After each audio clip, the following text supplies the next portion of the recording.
Good day, viewers. Shortly, we'll be studying arithmetic progression.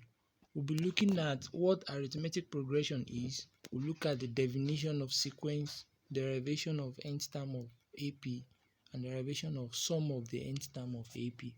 So we'll start with the definition of sequence. Sequence is an ordered list of numbers. Just like example, we have down a 1, 2, 3, 4, 5, 6, 7, 8, 9. We can liken it to be a sequence, and some other ones as it is shown on the screen. These are called sequence. And what do we mean by arithmetic progression? Arithmetic progression is a sequence of numbers such that the difference between the consecutive terms is constant. We can see here that 1, 2, 3, 4, 5, it has consecutive term of plus 1. After the succeeding term, there will be an additional 1 to give us another term. After the preceding term, there will be additional 1 to give us the succeeding term. The same thing with 5, 10, 15, 20.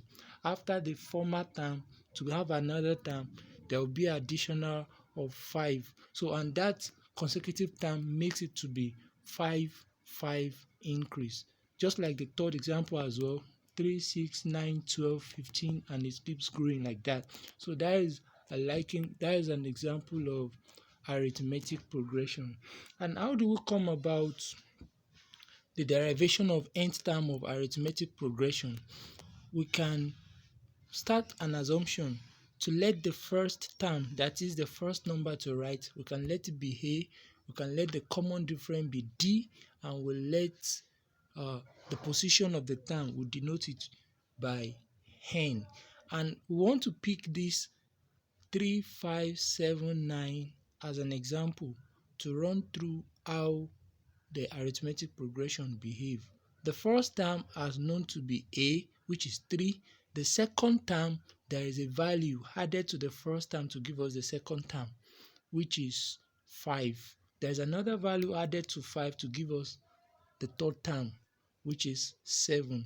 If we can see very carefully, we'll realize that there is additional 2 to give us the subsequent terms.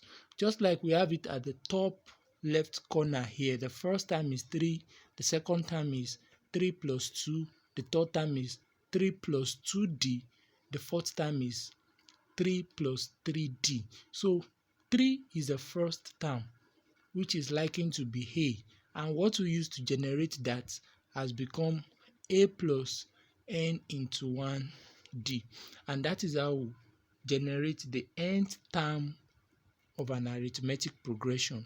As you see the behavior of A plus D, A plus 2D, A plus 3D, if you continue to grow like that, we'll realize that it forms a pattern of A plus n minus 1D. So we'll proceed to, this is the conclusion of what we have just generated, the derivation of nth term of arithmetic progression.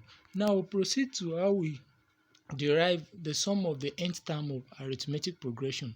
Let's take for instance, when we say 1 plus 2 plus 3 plus 4, we add it up till 10, and we still turn it a converse, 10 plus 9 plus 8 plus 7 plus 6 plus 5 plus 4, and it grows down like that. We can liken it to be that when we sum all these up together and we take the first move as equation 1, the converse, we take it as equation 2. We now consider adding the equation 1 and equation 2 together. S plus S is 2S, 1 plus 10 is 11, 2 plus 9 is 11, 3 plus 8 is 11. So all those will produce 11, 11, 11 in 10 places. That is why we have n of 11. So n is the number of terms that sequence occurred. So that is why we have n in 11. So similarly, we can liken it to the general term, which is A plus D, A plus 2D, that grows on to become A plus n minus 1D. And we can set its converse as well. So S plus S, which is also 2S. Just like we take one example from the previous one, that 1 plus 10 is 11. So also we can take a plus n into 1d, and it will give us what we are having here. And do not forget that when we had a plus n into 1d, it is equally similar to saying how many number of times it appeared, just like we have that of 11 plus 11 plus 11 in 10 places.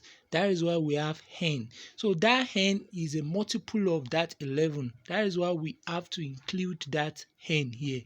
Then we have 2s is equal to n into a plus n into n minus 1d, which is equal to n into 2a plus into n minus 1d.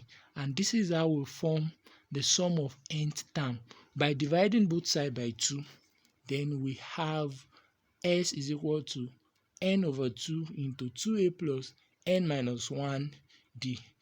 Thank you for listening. This is the summary of what we have just studied, and this is applicable in different ways whereby you have a mixed up problems or questions that requires you to find the pattern of a sequence or the sum of the nth term or the nth term position of a number under arithmetic progression. Thank you so much for listening.